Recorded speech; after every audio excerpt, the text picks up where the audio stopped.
Assalamualaikum warahmatullahi wabarakatuh. Apa kabar Anda semua? Kembali berjumpa dengan saya Subno Arif dari Forum News Network. Sebagian besar dari Anda pasti sudah membaca ya peringatan dari BPK bahwa utang pemerintah itu sudah melewati batas yang ditetapkan oleh IMF. Nah, ini menarik ini. Karena sebenarnya kalau Anda mengikuti, kita kan juga beberapa bulan lalu dalam perbincangan dengan Prof. Awalil Rizky sudah mengingatkan bahwa kemungkinan besar untuk pertama kali dalam sejarah Indonesia akan gagal bayar utang. Dan BPK ini bukan yang pertama loh, yang kedua, karena pada waktu itu disampaikan dalam sidang paripurna pada pembukaan paripurna DPR, Ketua BPK langsung yang mengingatkan bahwa BPK itu mengkhawatirkan kemampuan dari pemerintah Indonesia membayar utang dan bunga utang. Nah, saya akan mengajak Anda kembali ngobrol dengan Prof. Awalil Rizky, ahli ekonom ahli fiskal nih. Assalamualaikum, Bung Awalil. Waalaikumsalam warahmatullahi wabarakatuh. Ini Anda sudah peringatkan soal ini ya, dan sekarang yang lebih kalau Awalil Rizky ya anggap saja itu apa ya sebagai semacam muazin sajalah yang menyerukan ada tanda bahaya gitu ya. Tapi kalau BPK ini kan auditor resmi dari negara, gitu ya. Sudah mengingatkan ini kan jadi serius dan peringatannya bukan untuk yang pertama. Apa bedanya sebenarnya peringatan yang pertama dengan yang kedua ini? Ya, terima kasih Mas Ersu. Jadi kita semua harus mengingat ya, Badan Pemeriksa Keuangan itu memiliki posisi yang sangat tinggi dalam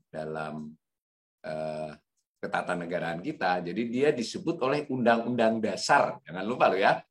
Meskipun nanti ada aturan tentang BPK di undang-undang, tetapi posisinya sendiri itu adalah Undang-Undang Dasar 1945. Nah, jadi secara hukum dia setara dengan pemerintah. Nah, salah satu kewajiban BPK adalah memang melakukan audit, itu pemeriksaan. Nah, sebetulnya pemeriksaan itu kan secara teknis macam-macam ya. Nah, di antara pemeriksaan itu tanda petik ya, sedikit lunak, namanya review. Ya, kalau pemeriksaan kan nanti ada hasil yang sifatnya ini salah, ini harus segera diperbaiki. Kalau review itu ya setengah grid ya di bawahnya, tetapi tetap dengan posisi BPK yang penting itu, yang tinggi tadi ya harus diperhatikan oleh pemerintah. Nah, pada waktu pemerintah memberikan laporan yang itu wajib hukumnya setiap selesai tahun anggaran, itu BPK melakukan audit pemeriksaan. Nah, salah satunya kan laporan keuangan pemerintah pusat. Nah, itu diberi nilai WTPK atau masing-masing kementerian lembaga apa.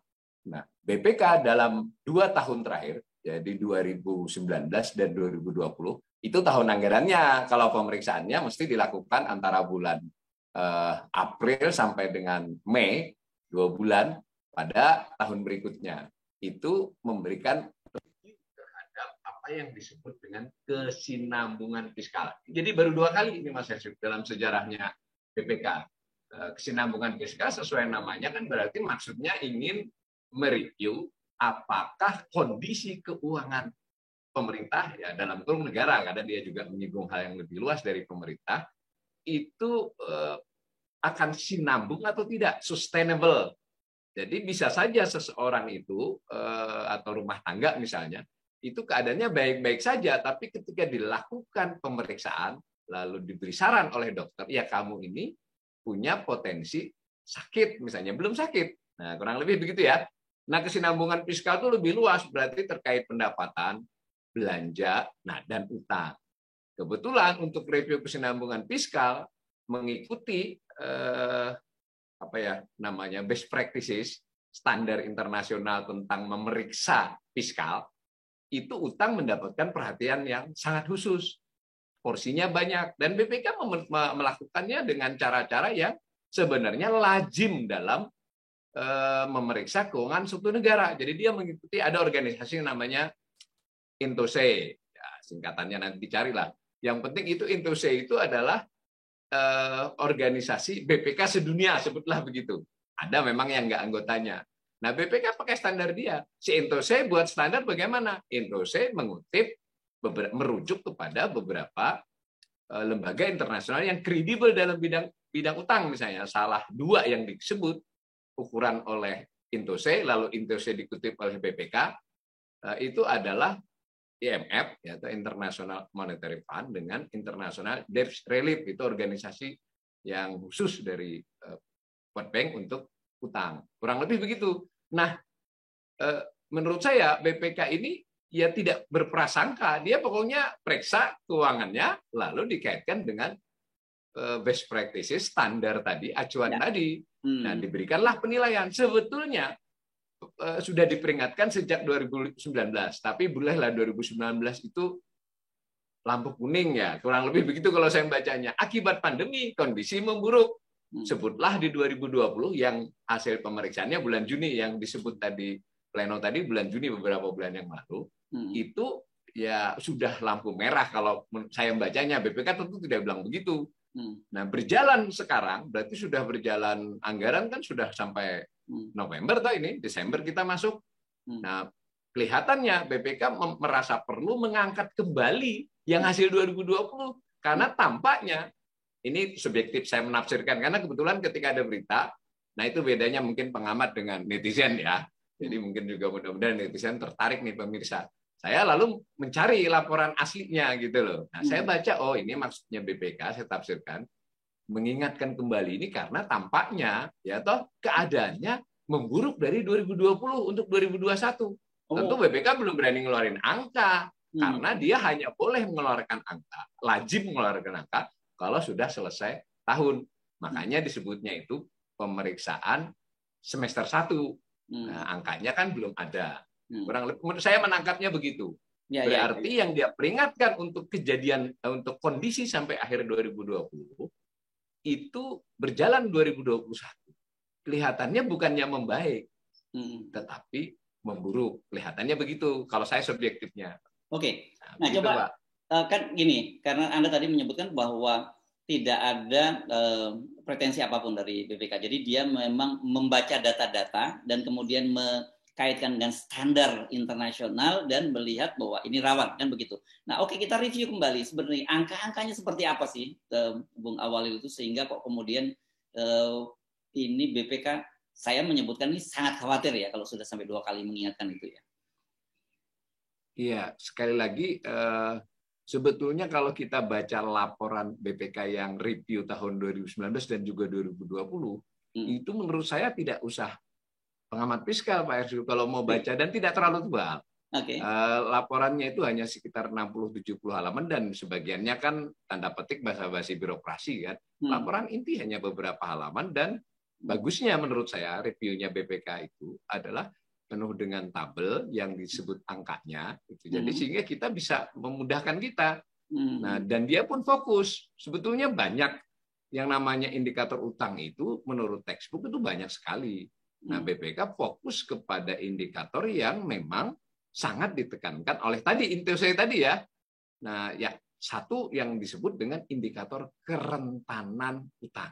Sesuai namanya kan, kerentanan itu bisa kerawanan atau risiko. Tapi sekali lagi, sebagaimana kita biasa berdiskusi ya, jangan lalu melihat ini kerentanan risiko itu dalam konteks negatif saja. Kan bisa tingkat kerentanannya rendah berarti baik kan?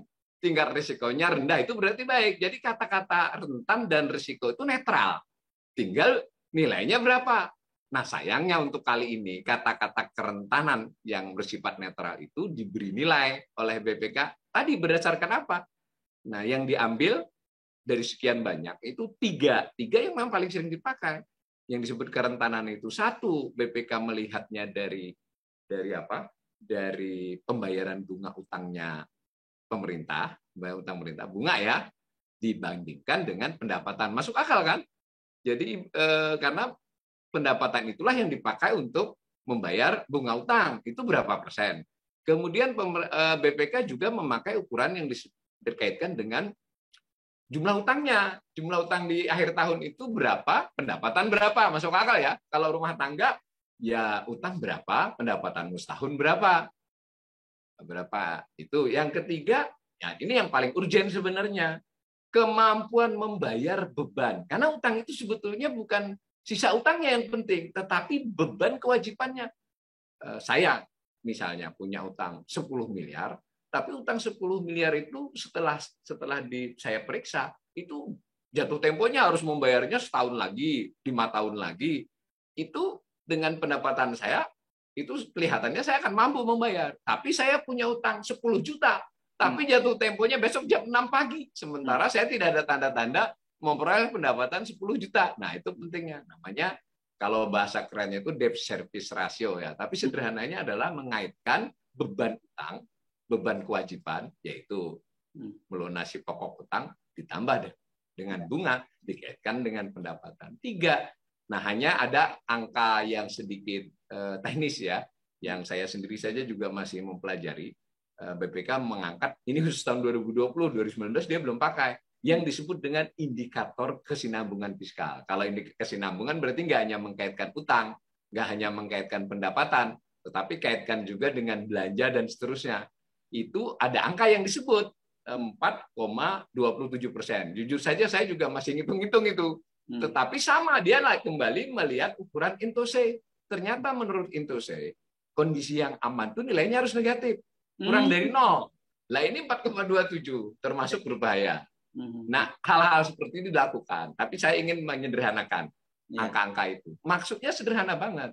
Bagaimana BPK mereview kira-kira kondisi utang pemerintah ini bisa dibayar nggak? Dibayar kewajiban. Bayar itu bukan melunasi, Pak. Kalau melunasi kan ada utang yang masih 50 tahun. Dibayari tahun depan, tahun depannya lagi, tahun depannya lagi. Nah, ya, dan tidak hanya itu. Mungkin mampu membayar, tetapi akibat, Anda petik, ngos-ngosan, maksa lah, yang penting harus bayar utang, bayar kewajiban. Apa yang terjadi? Pemerintah kan memiliki kekurangan sumber daya, kekurangan kemampuan melayani rakyatnya. Ya, kalau harus bayar kewajiban utang sekian banyak, mau tidak mau pemerintah akan mengalami pengurangan kemampuannya melayani rakyat. Misal memberikan bantuan sosial kah, subsidi kah, itu satu hal ya. Ada lagi yang diingatkan oleh BPK dalam definisi kesinambungan fiskal itu. Bisa mengganggu kemampuan pemerintah mengantisipasi tantangan. Masuk akal nggak? Misalnya climate change, digitalisasi, yang mestinya sebuah pemerintah itu mengembangkan perekonomiannya agar menghadapi tantangan-tantangan baru. Itu tadi, tantangan keuangan global, tantangan digitalisasi ekonomi, tantangan perubahan iklim. Nah, itu kan memerlukan alokasi dana, Mas Hersul. Bagaimanapun kan investasi baru menghadapi tantangan baru, pengeluaran baru. Nah, kalau negara, tanda petik, terjerat kewajiban utang, masih bisa bayar, tapi ngos-ngosan, itu kan kemampuan ininya berkurang. Itu arti peringatan ini. Jadi, mungkin highlight-nya ya, tidak sekedar BPK ini mengingatkan soal bahwa kita bisa gagal bayar utang. Tetapi kalaupun kita bisa bayar utangnya maksudnya kewajiban ya, bunga dengan utangnya per tahun, tetapi bisa sangat mengganggu kemampuan pemerintah memberikan layanan kepada masyarakat dan bisa mengganggu kemampuan pemerintah mengembangkan kebijakan-kebijakan yang mengantisipasi tantangan ekonomi. Dan yang penting lagi, kan kita pengennya tidak tetap nih, pengennya kan meningkat. Ya kalau Mas Hersul sibuk, jangan Mas Hersul ini nggak suka kalau diberi contoh sebagai utang, saya saja lah. Ketika saya rumah tangga saya sibuk karena itu bongkar ya. Kalau itu sebetulnya pesan dasarnya itu. Jadi jangan lupa pemirsa, bukan soal BPK khawatir tidak bisa bayar utang saja. Itu mungkin bisa kalau dipaksakan, tapi akibatnya layanan tadi, dan ada tambahan yang implisit, bisa jadi terpaksa pemerintah menaikkan pajak yang mungkin belum waktunya. Betul saja, pemerintah dimanapun harus meningkatkan pendapatan pajak, tetapi timingnya tidak tepat karena kedodoran oleh utang. Itu yang implisit. Tentu ini tafsiran saya ya, dari istilah kesinambungan fiskal, Mas Heru. Tentunya seperti itu saja. Ini tadinya saya membayangkan ini sesederhana seperti analogi yang sering kita dengar di masa dulu, bahwa seperti orang yang menggunakan sarung kependekan ya.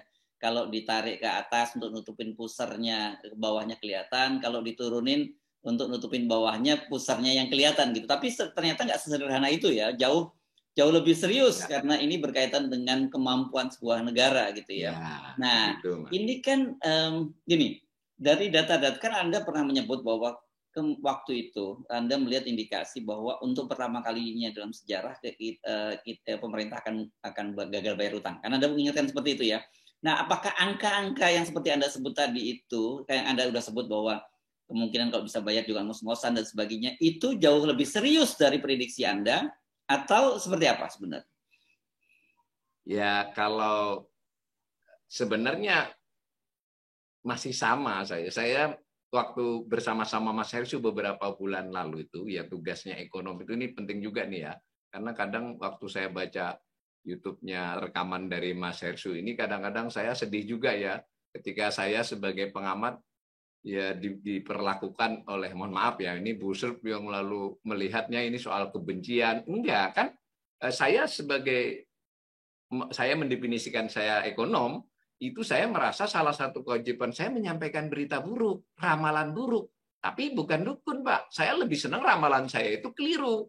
Karena kan memberikan ramalan tentang kondisi yang bisa buruk atau memburuk dengan maksud ya pemerintah dan pihak terkait mengantisipasi sehingga ramalan saya menjadi tidak terjadi. Itu fungsinya ramalan ekonom, tidak beda dengan wah ternyata saya sudah benar mengatakan, ya itu kan soal sepele. Yang penting itu kondisi tidak memburuk. Nah, kalau pertanyaannya dengan beberapa bulan yang lalu misalnya, bagaimana ramalan saya? Saya sih menilai tidak memburuk, tapi waktu itu saya sudah kasih ramalan buruk soalnya, sehingga kalau itu terjadi, jadi kan saya sudah mengingatkan bahwa ini bisa untuk pertama kalinya tahun 2022 itu pemerintah akan bahasa berita gagal bayar. Tapi saya sedikit jelaskan, gagal bayar itu bukan berarti seluruh kewajiban. Misal selama setahun itu harus membayar kewajiban di kisaran 900 triliun. Tahun 2021 ini kurang sedikit lah. 2022, maaf, kita kan bicara 2022 kemarin. Dari 900 itu 50 triliun saja yang tidak terbayar. Kan misalnya kalau bayar SBN itu kan ada seri-seri yang jatuh tempo. Nah, pada suatu ketika di triwulan 3 kah, 4 kah, berarti di pertengahan tahun 2022, ada pada saat itu pemerintah tidak bisa bayar. Tidak bisa bayar terhadap itu akan dampaknya sangat besar. Kurang lebih begitu. Atau tadi, karena pemerintah memaksakan membayar, apa yang direncanakan misalnya untuk melakukan bantuan sosial, bantuan kepada UMKM, atau mengembangkan proyek yang baik tertentu, itu tidak dilakukan, maka buruk. Nah, dari sisi itu, yang saya ulangi lagi, yang diperingatkan BPK itu satu ya, yang paling utama, itu adalah kecenderungan kenaikan pendapatan negara itu di bawah kenaikan utang, ya toh? Berarti kan kalau disimpulkan utang dibagi pendapatan. Nah, jadi satu tadi pendapatan saya 100 juta, utang saya 400 juta, berarti kan 4 kali lipat utangnya. Nah, akan baik kan kalau itu misalnya menjadi 3,5, menjadi 3, berarti pendapatan saya lebih cepat naiknya dibandingkan tambahan utang. Nah, yang terjadi pada pemerintah ketika diberi peringatan 2019, 2020 bukannya turun, tapi naik lagi.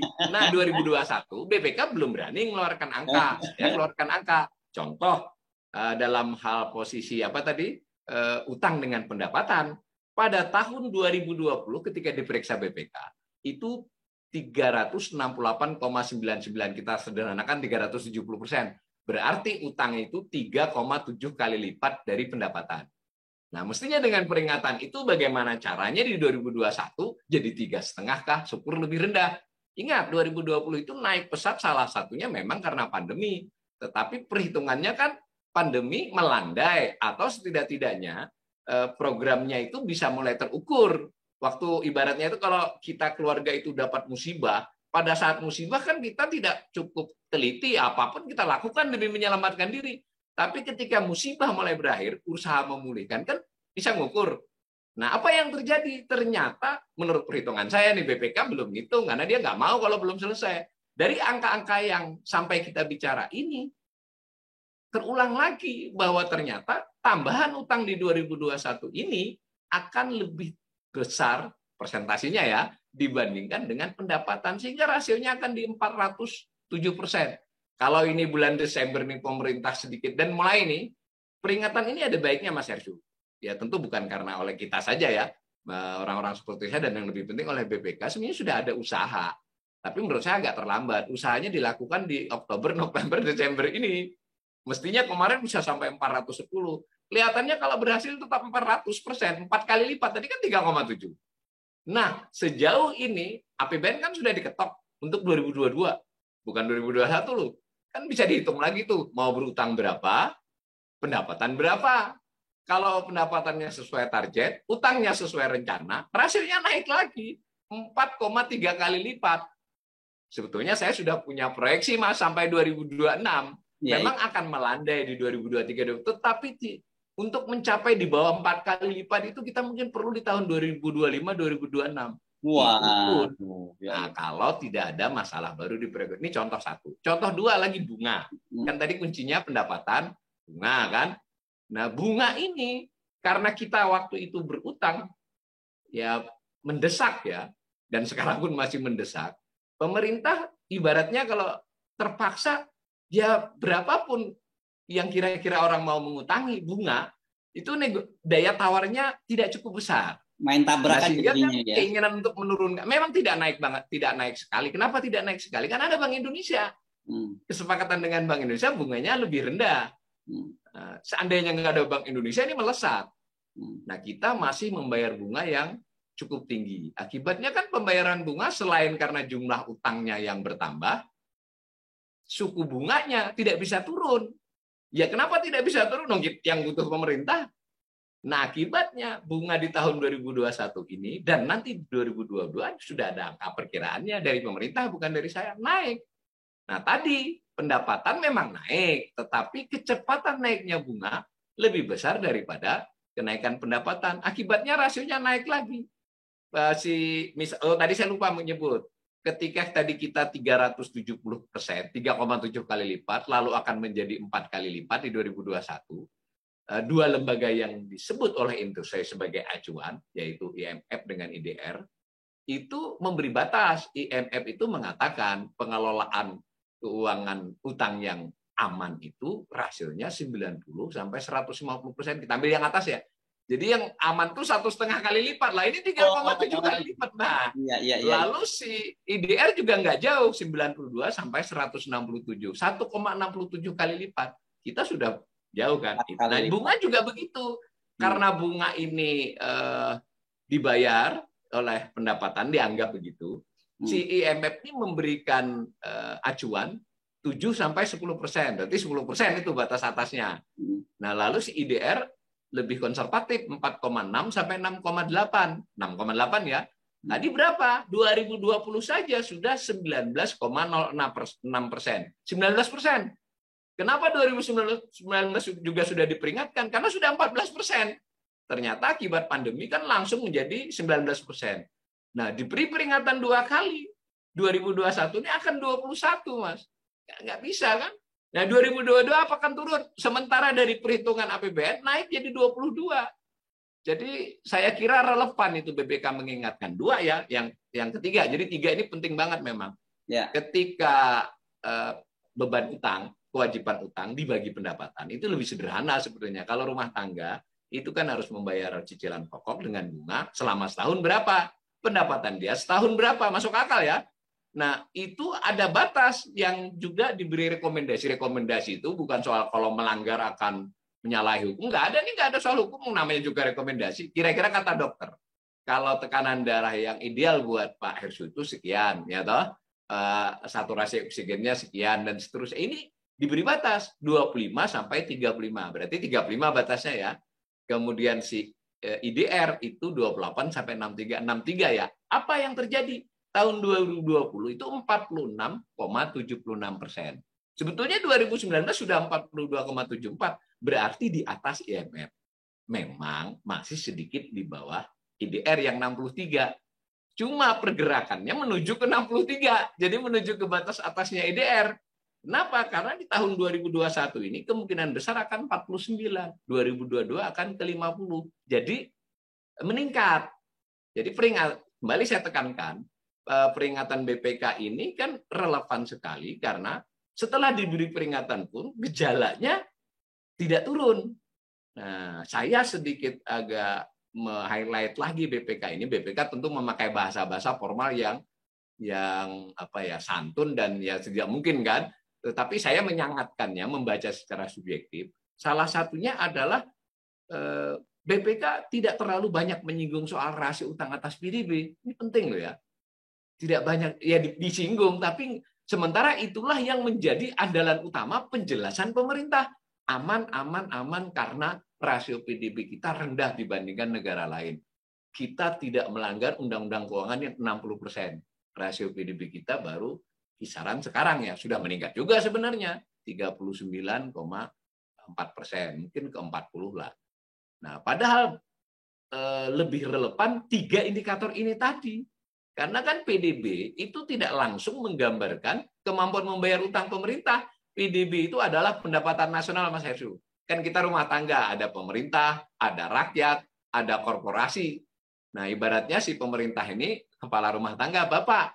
Ya, jadi utang Bapak dibandingkan dengan utang seluruh anggota keluarga. Di antara anggota keluarga itu ada yang punya penghasilan, istrinya punya penghasilan, anaknya punya penghasilan. Kan ya boleh saja, karena mestikan juga anak dan istri ikut menanggung, tetapi lebih relevan kalau mengkaitkan dengan utang Bapak dengan pendapatan Bapak. Itu kan yang dipakai ini sebenarnya itu utang si pemerintah dengan pendapatan pemerintah. Nah, itu semua rasionya itu memburuk. Dan ini saya perlu garis bawahi, tidak benar juga karena pandemi. Sebelum pandemi kan sudah diberi peringatan, itu sudah melampaui batas. Hanya pandemi membuat pelampauannya menjadi lebih jauh. Pandemi mulai berakhir dan pemerintah sendiri mengatakan ekonomi mulai pulih atau bahkan sudah pulih kan, ada nada begitu. Tetapi kenapa rasio ini malah justru masih memburuk? 2022 itu memang rencana, Mas. Tapi kan rencananya pemerintah APBN itu disetujui oleh DPR, rakyat yang diwakili oleh DPR, itu masih memburuk. Rasio itu masih akan memburuk. Jadi saya ingin senang sekali nih diundang Mas Hersu ini, karena menurut saya ini sudah harus keluar dari sekedar wacana pemerintah dan DPR. Wacana pemerintah dengan BPK ini harus menjadi wacana nasional. Singkirkan dulu bahwa kalau orang mengkritik utang itu adalah kadrun, yang membela adalah cebong. Ini mau kadrun, mau cebong. Kalau utang ini semua kena, Pak. Kalaupun kita sebagai pribadi tidak kena, anak cucu kita ingat tadi loh. Kalau pemerintah berkurang kemampuannya menyiapkan negara ini menghadapi tantangan-tantangan masa depan, yang kena bisa soal sekolahan, soal kesehatan, benar nggak? Soal ya jalan nanti ternyata tidak jadi selesai di beberapa tempat, atau terpaksa menyewakan bandara atau menyewakan yang lain-lain karena memang kesulitan keuangan. Semua orang yang kesulitan keuangan itu ibarat penyakit. Itu kan ini contoh saya lagi lah, kalau Mas Hesuni nggak suka dikasih contoh-contoh yang seperti itu. Saya diabetes misalnya, memang saya pengidap diabetes. Itu kan anunya banyak, bisa nanti saya sakit-sakit yang lain akibat diabetes yang mengurangi imunitas saya. Jadi masalah utang ini tidak bisa dibicarakan utang saja. Salah satu contoh, ini utang tapi kan produktif, digunakan untuk hal-hal yang besar. Itu tidak cukup argumen itu. Argumen itu sendiri bermasalah dalam dirinya sendiri. Kalau dia produktif, kan harus menaikkan pendapatan. Buktinya belum. Atau bahkan bisa tidak. Nah, tapi tidak apa-apa itu. Tetapi yang paling penting adalah kita mencegah kondisi ini berubah menjadi sakit, dan sakit di utang ini akan menjalar ke soalan lain. Tidak hanya keuangan pemerintah. Ketika pemerintah berkurang kemampuannya tadi, lalu maksa berutang kepada Bank Indonesia, lalu Bank Indonesia kedodoran lagi di kebijakan moneternya akibat harus membantu pemerintah, itu kaitannya nanti dengan perbankan. Ketika perbankan kesulitan, kaitannya dengan rakyat atau korporasi yang harus dapat kredit. Jadi ini sesuatu yang menurut saya harus keluar dari tema pro dan anti Pak Jokowi atau pemerintahan Jokowi. Ini adalah tema yang terkait dengan masa depan bangsa ini. Sudah benar BPK yang ngomong, karena dia bukan bawahan presiden, Pak. Ya. Sudah benar. Nah, mari tema BPK ini menjadi tema kita seluruh rakyat Indonesia. Tidak usah lagi. Dan sebaiknya juga kata-kata pemerintah menyatakan utang aman itu tidak usah diulang-ulang dengan argumen yang itu saja. Apalagi ini argumen yang saya paling paling nggak nyaman. Betul, tapi nggak nyaman. Ya kita rasio utangnya lebih rendah dari banyak negara, termasuk yang rendah. Itu ada negara lain yang utangnya lebih berat dari kita. Loh, kalau tetangga kita lebih susah itu apa kita jadi enak? Kan tidak, Pak. Jadi jangan, iya kita, lalu ini pandemi, semua negara susah dengan pandemi. Nanti dulu, betul pandemi ini lebih menyusahkan pemerintah. Tapi mari kita lihat, kesusahan ini sudah diawali sebelum pandemi. Ya. Gitu. Saya membaca laporan BPK seperti itu, Mas. Ini saya jadi kasihan sama COVID ini. Kok tega banget ya pemerintah menggunakan ini sebagai kambing hitam. Oke, kalau gitu sekarang gini deh. Itu gamblang sekali dari penjelasan Anda tadi, dan saya kira sebenarnya meskipun saya tahu pasti kesal BPK ini karena sudah diingatkan kok masih terus gitu. Kalau dalam bahasa orang Jawa dianggap mendablek gitu. Tapi tetap saja santun bahasanya kan, tadi menggunakan bahwa itu sudah melewati batas atau standar dari IMF kan gitu. Jadi tidak menggunakan IMF dan IDR, Pak. IDR itu bahkan lebih terpandang dalam soal utang. International Debt Relief itu lembaga lebih terpandang soal utang. Ya, IMF dan IDR. Nah, oke. Ini sebenarnya selalu berulang, dan silahkan saja pemerintah mau pakai atau tidak. Dengan situasi semacam ini, rekomendasi dari Anda apa, Prof. Awalil? Rekomendasi beberapa bulan yang lalu sudah saya berikan, dan ketika tema sebelumnya waktu saya diajak Mas Hersyu bincang tentang APBN, berarti ada soal belanja. Jadi yang paling sederhana adalah ketika pemerintah, sebenarnya sama dengan rumah tangga, Pak.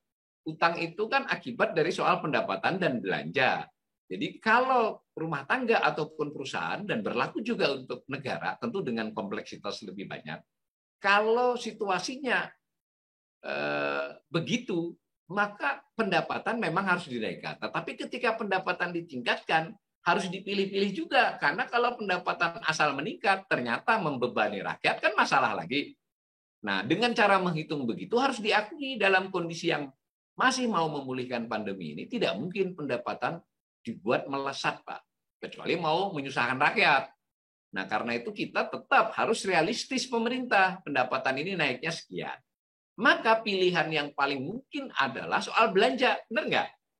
Soal mengendalikan belanja. Jadi rumah tangga ketika sudah melihat pendapatannya itu tidak bisa digenjot 1, 2 tahun, 3 tahun ke depan, maka yang harus dia pikirkan secara serius, secara hati-hati dan dipelototi satu persatu adalah mengurangi belanja. Supaya defisitnya berkurang, supaya ngutang barunya berkurang. Kalau utang barunya berkurang, ini tadi sedikit membaik, Pak. Itu ya. Dan itu selalu menurut, bukan ya mungkin kata-kata selalu menyangatkan ya. Pemerintah terlalu sering mengemukakan kami harus belanja banyak melebihi pendapatan untuk anti-cyclical. Anti-cyclical itu artinya mendorong ekonomi, karena ekonomi lesu, pemerintah belanja banyak supaya ekonomi terdorong. Nanti dulu. Jadi kalau orang menolong orang lain, ya biarpun itu anggota rumah tangganya sendiri, rakyat, itu juga harus memikir kemampuan kan. Kalau ada orang tenggelam, sampean mau nyemplung nolongi, kalau tidak siap dipegangi oleh yang nyemplung itu, sampean ikut tenggelam loh, Pak. Nah, dalam konteks ini pemerintah itu harus memikirkan belanjanya benar untuk mendorong perekonomian, tapi periksa lebih teliti. Dan ini tidak bisa as usual, tidak bisa seperti biasanya. Belanjanya dipelototi satu persatu, dan kita sudah pernah membahas. Harusnya belanja negara itu tidak sebesar sekarang ini. Nah, berita baiknya, Mas Hersyu, di 2-3 bulan terakhir ini, entah kajian dari tim ahli sana sendiri atau mendengar para kritik-kritik semacam kita ini, itu memang pemerintah sedikit ngerem belanjanya di sisa-sisa anggaran 2021 ini. Tetapi urusannya bukan hanya ngurangi belanja, tetapi yang mana yang dikurangi. Karena kalau salah kurangi repot juga. Ini rumah tangga sudah tahu, ini belanja harus dikurangi. Ternyata yang dikurangi misalnya udah, kamu berhenti sekolah aja karena boros. Itu kan tidak benar. Atau udah kalau cuma sakit nggak usah pergi lah, nggak usah berobat. Ya. Tetapi kan yang diperiksa apakah ada pembelian HP baru, apakah motor baru, atau ini udahlah motor ini sudah 10 tahun, ya jadiinlah 15 tahun kalau masih bisa dipakai. Nah, itu yang harus dilakukan. Apalagi pemerintah itu punya ribuan item pengeluaran. Ya toh? bisa diperiksa, dan itu secara teknis bukan soal yang sulit karena sudah apa istilahnya, sistemnya sudah ada, periksa satu-satu udah, bahkan sudah ada judul-judul. Misalnya nih saya ketik sebagai pemerintah ya, sebagai tenaga ahli Menteri Keuangan itu misalnya, rapat dan konsinyering, rapat yang di luar kota, rapat yang ada, nah cek berapa jumlahnya, ini bisa dikurangi. Nah, semacam itu toh, ini acara-acara yang seremoni begini bisa dikurangi. Itu yang bisa dikurangi, itu yang kecil-kecil. Tapi kecil-kecil kalau dijumlahkan, terbayang nggak? Rapat, konsinyering, dan ditambah-tambah beberapa menit itu bisa mencapai 100-200 triliun, Mas Hersu. Nah, kalau 200 dikurangi 100, misalnya kan yang penghematannya itu bisa. Nah, lalu yang besar, apa? Kita semua sepakat bahwa infrastruktur yang sudah dibangun ini, terlepas saya mengkritik, ya daripada mangkrak ya harus dilanjutin, udah terlanjur. Tetapi toh jalan kalau ditunda setahun atau 2 tahun, toh jalannya tidak rusak, dikasih maintenance. Maka pengeluaran untuk memaksakan, misal tadi melakukan penyertaan modal kepada Hutama Karyaka, itu ditambahi sekian, atau tadi kereta cepat yang dikasihkan ke kereta api Indonesia, itu apa tidak ada skema lain? Nah, yang gitu-gitu tuh teknis, tetapi saya sebagai pengamat fiskal sangat yakin, sampai sekarang masih yakin, bahwa item-item yang bisa dikurangi itu banyak. Cuma ketika terjadi pengurangan saat ini, saya lebih jadi khawatir juga. Ini benar advis bahwa mengurangi belanja atau menahan belanja dilakukan, tetapi yang dikurangi malah yang misalnya transfer ke daerah, dana desa. Loh, bukan itu dong. Bantuan sosial. Meskipun dinarasikan sekian, contoh, ketika tahun 2020 setiap KMKM dapat 2,4, sekarang 1,2. Loh. Kalau yang ini sih bukan ini yang harus dikurangi. Terlepas dari kritik kita, bantuan itu sebagiannya tidak memenuhi, tapi ini mindset-nya. Nah, saya menilai tetap political will pemerintah kurang. Saya tidak ingin menerangkan tidak ada, kurang untuk melototi belanja-belanja ini secara, dan di sini juga harus disebut DPR, Pak. Kenapa DPR tidak, jangan as usual. Kalau tidak bisa mengandalkan tenaga ahli dari situ, kan orang seperti saya ini nggak 1-2 biji, kan banyak. Kenapa kita tidak, kalau pemerintah ya dia kan sudah punya tenaga ahli yang banyak. DPR kan bisa memanggil kita, even tidak usah digaji pun dengan sangat senang hati orang-orang seperti saya untuk ikut membantu lah. Ini kita coba ditanyakan ke pemerintah, mana yang bisa ini. Nah, yang terakhir itu yang disebut bunga tadi, Mas. Bunga itu kan kita tinggi. Apa benar kalau bunga ini kita buat lebih turun, orang tidak tertarik lagi? Tentu, Mas. Ya, itu tanda petik, harus diperiksa case by case. Bagaimana proses berutang itu, bagaimana proses SBN itu ditawarkan, siapa aja yang beli. Saya masih punya feeling bunga utang yang nanti tahun 2021 ini sudah tidak bisa dihindari ya, sudah 366, yang tahun 2022 itu 405. Itu mungkin bisa dihemat antara 30 sampai 50 triliun, Mas. Ya. Di sana 50, di sana 50, 100 kan, maka kita akan dapat banyak. Pada posisi itu bunga utang landai bahkan turun. Pada posisi lain tadi utang juga tidak sebanyak yang rencana semula ini berutang. Mas, kita masih akan berutang sekitar 1.000 triliun 2022. Ya. Menurut rencananya. Kenapa tidak 650? Itu rekomendasi saya, karena bukan, pertanyaannya sering banget ya, apalagi kalau di medsos. Jangan, Bapak ini main kritik aja. Coba kalau nggak utang apa alternatifnya? Itu pertanyaan yang keliru, Pak. Pertanyaannya pertama itu harusnya adalah mengapa berutang sebanyak itu? Jangan saya disuruh nyari utang sebanyak itu dong. Kalau nggak berutang ngapain ini kita? Enggak. Pertanyaan pertama kita luruskan dulu. Saya tidak anti utang. Tapi menurut penilaian saya, dan nampaknya BPK juga meskipun tidak vulgar, kan juga mengatakan hal yang sama. Pemerintah ini kebanyakan utang bahkan sebelum pandemi, tiap tahunnya. Bukan anti utang, Pak. Kebanyakan utang. Mas Hersu boleh ngutang, tapi mbok ya dilihat kemampuannya. Ya. Dan kepentingannya. Kepentingan itu juga penting untuk apanya itu. Ya. Gitu. Oke. Saya kira cukup gamblang rekomendasi dan juga deskripsinya bagaimana kita membaca dari rekomendasi dari BPK tadi. Terima kasih Bung Awalil atas perbincangan ini, tapi kita akan terus, saya kira soal soal hater, soal buzzer nggak usah terlalu dipedulikan karena concern kita bukan itu. Concern kita adalah bagaimana kelangsungan negara, bangsa dan negara ini dan juga anak cucu kita nanti ya. Terima kasih sekali lagi Bung Awalil. Assalamualaikum warahmatullahi wabarakatuh.